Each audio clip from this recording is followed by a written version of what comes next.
All right, it's your boy back again. You know what? I can't even do the normal intro.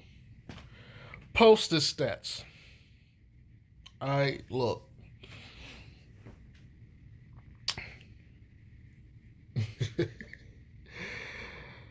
Pelicans, Pelicans, Pelicans.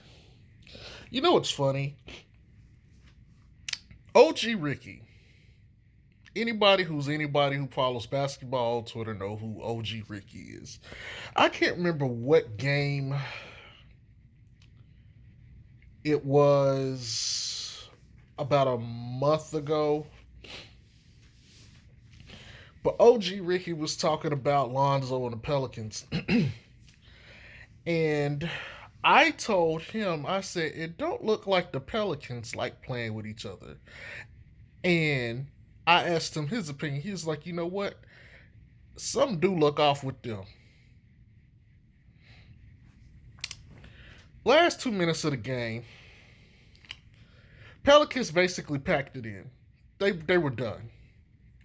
They were done.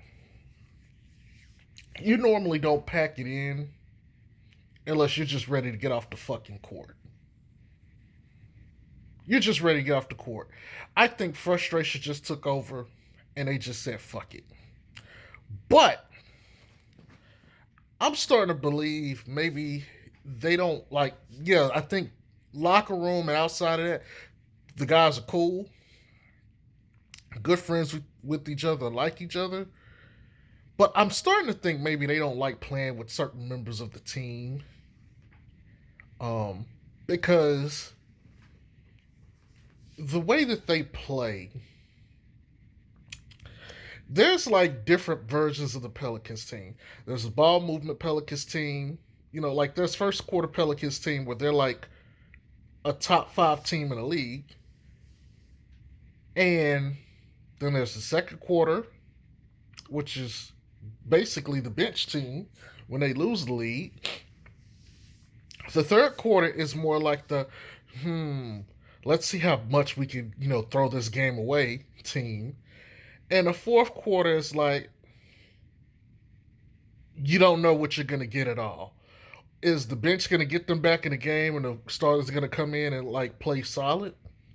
Or is the bench going to let the game go and the starters got to try to heavy lift this thing back and just end up saying, fuck it? You know, early in the game, there were some good things I liked. I don't recall anyone else saying this, but I've told you guys before. Lonzo has been setting some amazing picks and screens for some of these guys, especially for Zion. He got Zion one really good attack at the basket just off of a screen, which was I thought beautiful, beautiful basketball. But you also got Lonzo turning over the ball and shit like 4 or 5 times, and you just sitting there like,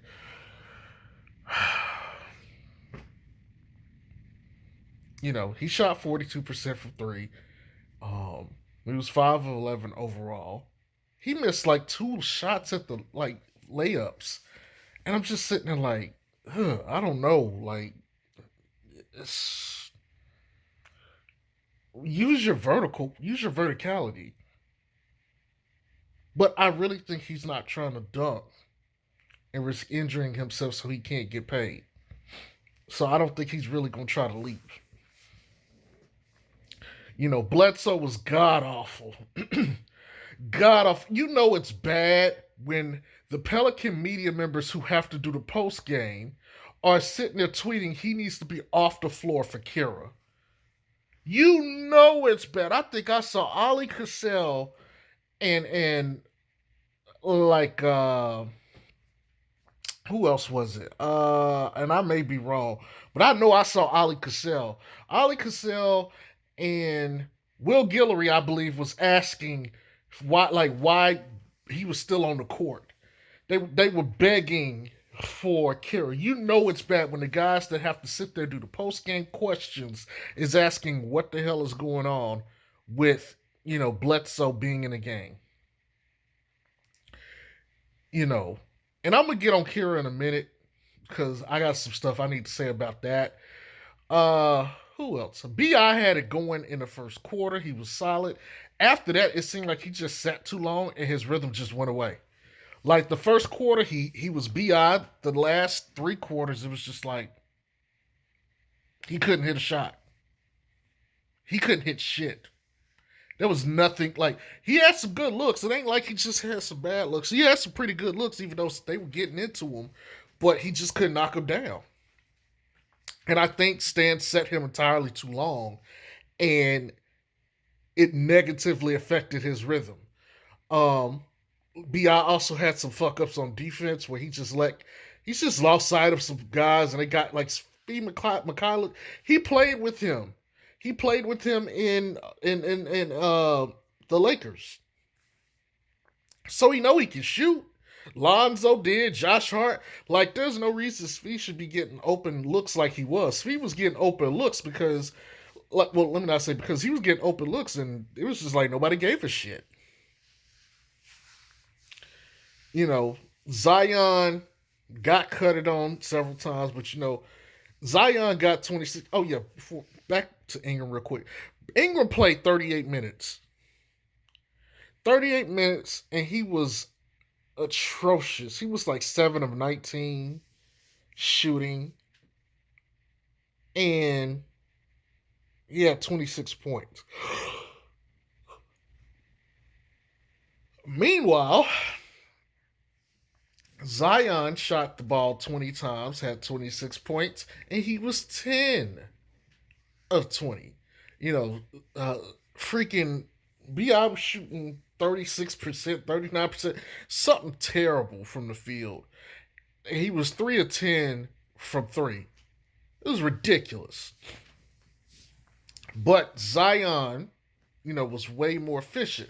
Problem again, Zion on defense in these closeouts. There was one closeout where I think he ran out the contest.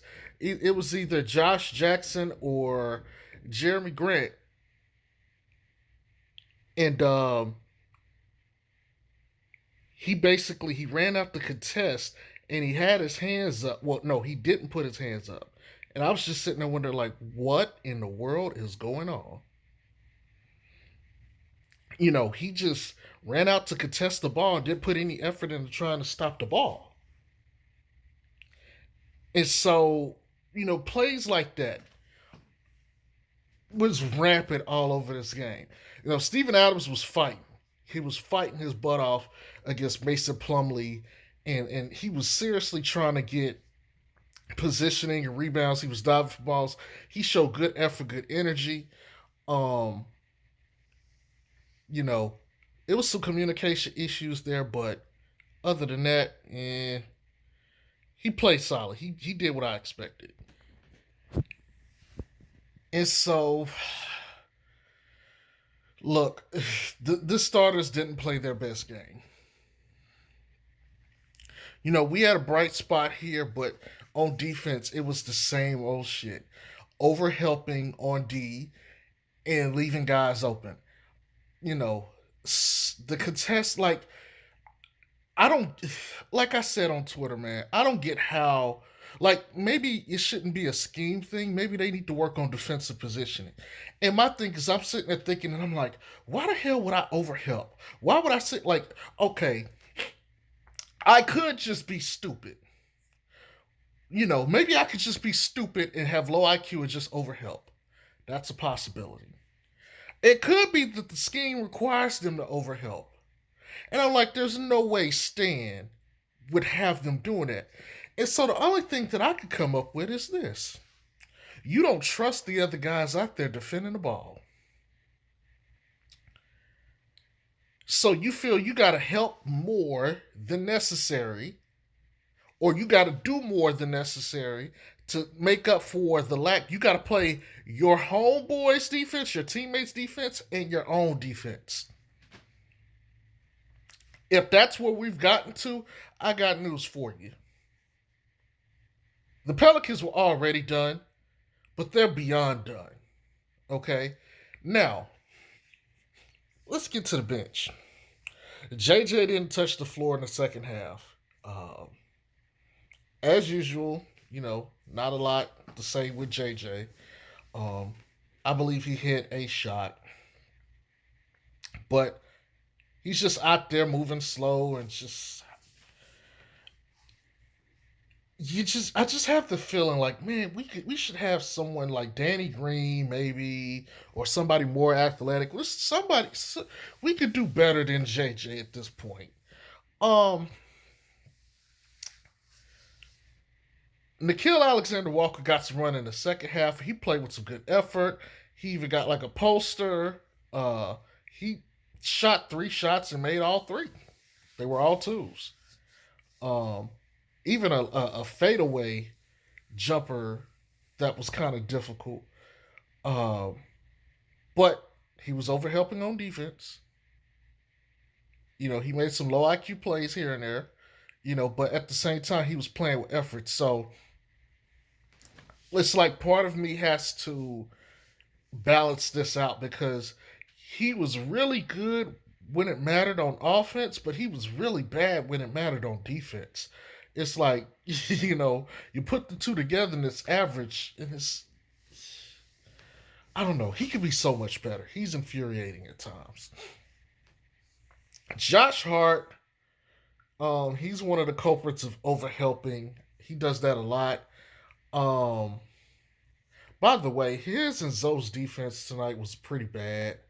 I'm not gonna lie. I know Jeremy Grant is kind of big and it's asking them a lot to kind of guard him physically, but at the end of the day, like those screens, they were getting caught up in screens that was getting guys open looks, and they were trying to fight. But look, it just wasn't enough. I was not impressed with their defense tonight.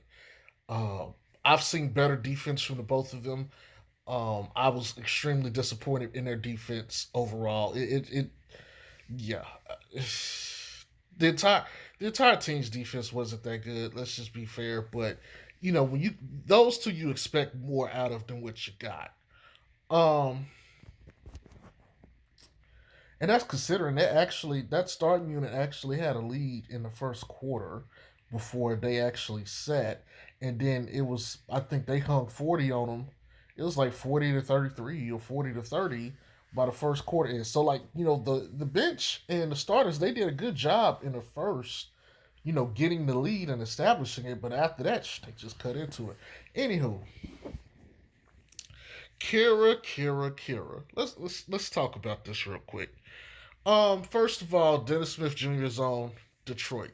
Now, we drafted Dennis Smith Jr. on the Mavericks, and they got rid of him because they wanted to put the ball into Luca's hands. And I can give y'all a little backdrop. Luca was getting frustrated because of Dennis Smith's IQ, and he was fucking up.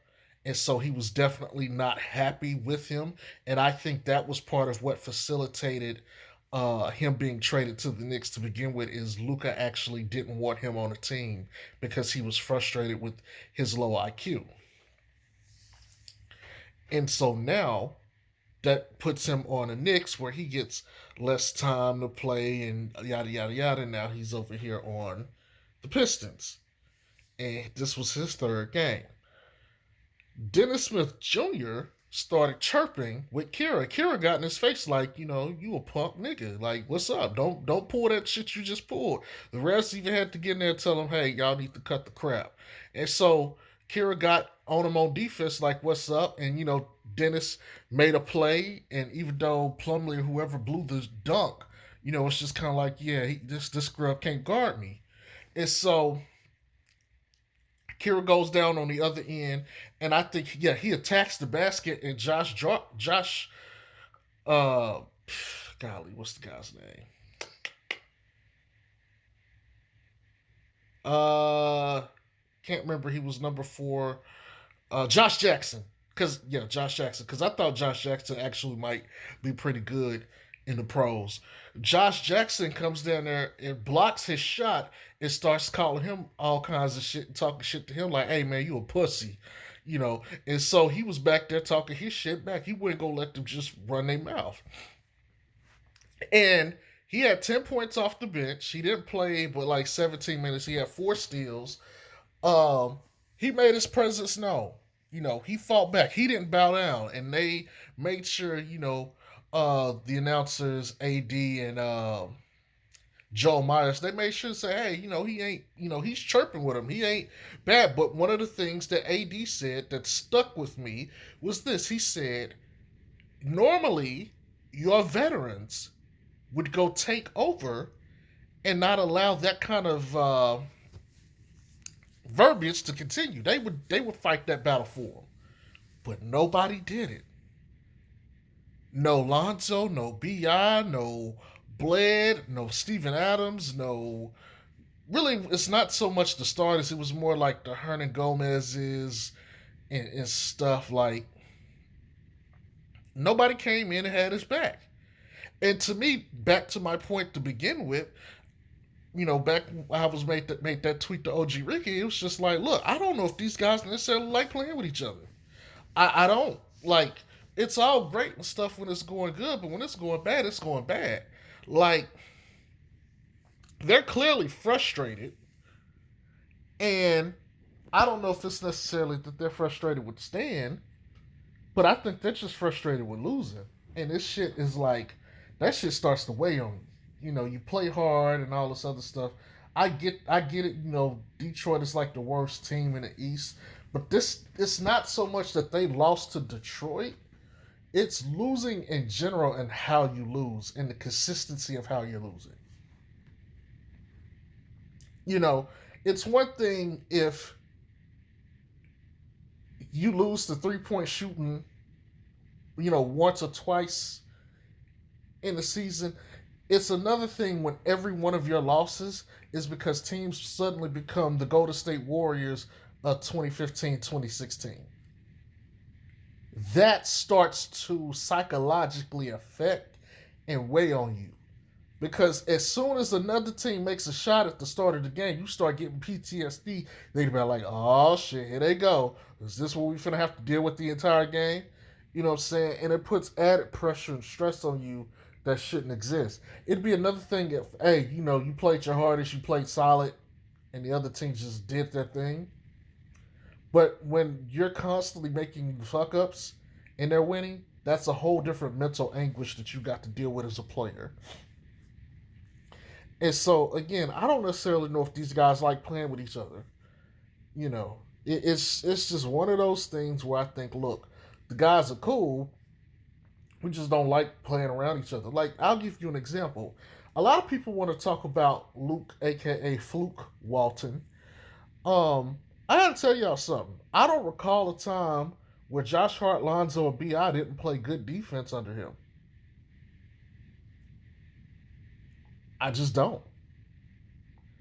And I don't recall them overhelping as much as they did. It's again, this team chemistry is way the fuck off. It is way the fuck off of what it should be. And again, I'm referencing this because y'all know how I feel about the Lakers trio. When they played with Luke, their defense was solid. They played some really good defense. Matter of fact, the year with LeBron, they had top 7 defense. They were top 10 in D. And part of that was because of Lonzo's tenacity on defense and Josh Hart and Bi. On this team, it's not that way. And that's with LeBron slacking off on defense. That's with Mike Beasley off the bench, Lance Stevenson off the bench, Rondo off the bench, and occasionally starting.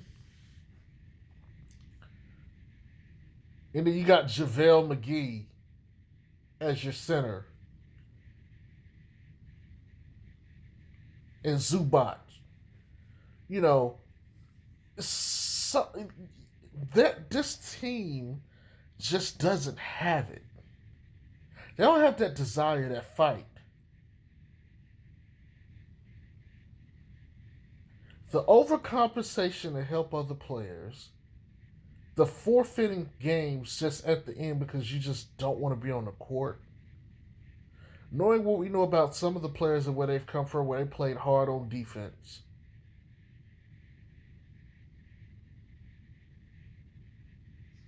the veterans not stepping in to facilitate the verbal abuse that's going on with your rookie.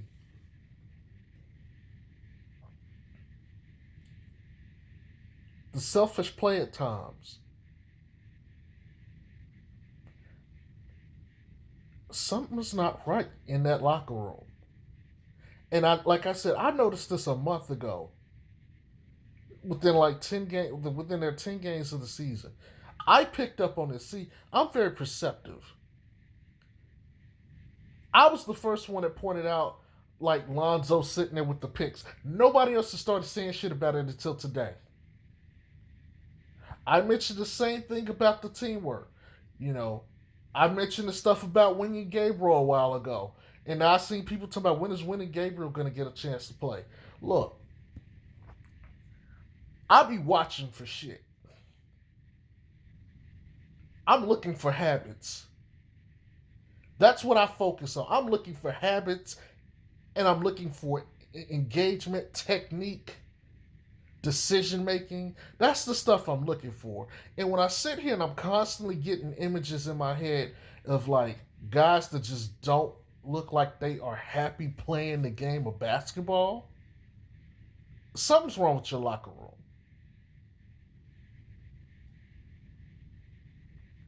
You brought in Steven Adams and Bledsoe because those guys are supposed to help you compete at the highest level because they're competitors. Why is it this rubbing off on Bi, Lonzo, Zion, Josh Hart, Null, Kira, any of the others?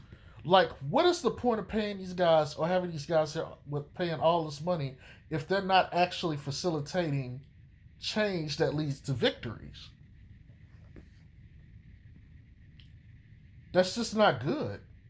That's way too much money for two guys who really aren't affecting your younger guys in a way that's actually stirring growth or affecting the game to the point that we're actually winning. If we're gonna do that, I would much rather pay these guys 10 million a year apiece and say here, if that's what we're doing, and you could go put that money on somebody else and entice somebody else to come play. But from what I've seen, no. No pun intended. No, no, no, no, no.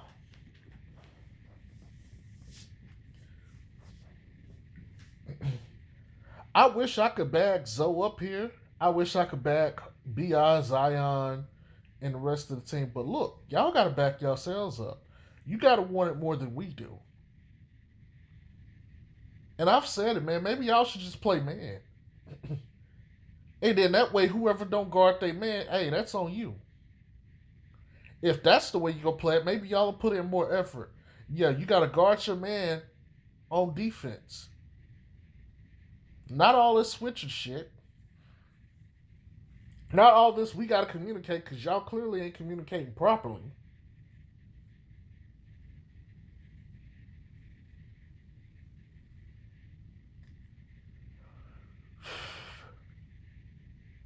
I'm just saying. You gotta guard your man and your teammates' man. Which, truth be told, that's the way it should be. You defend as a team. But this is in a negative way. Oh, great. Such and such is not guarding their guy. I got to slide over here and watch they back because they can't do their job. You know, you ever been on a job where you sit there, you feel like you got to do everything and you're not getting paid enough? That's what it seems like on the Pels. That's exactly what it seems like on the Pels.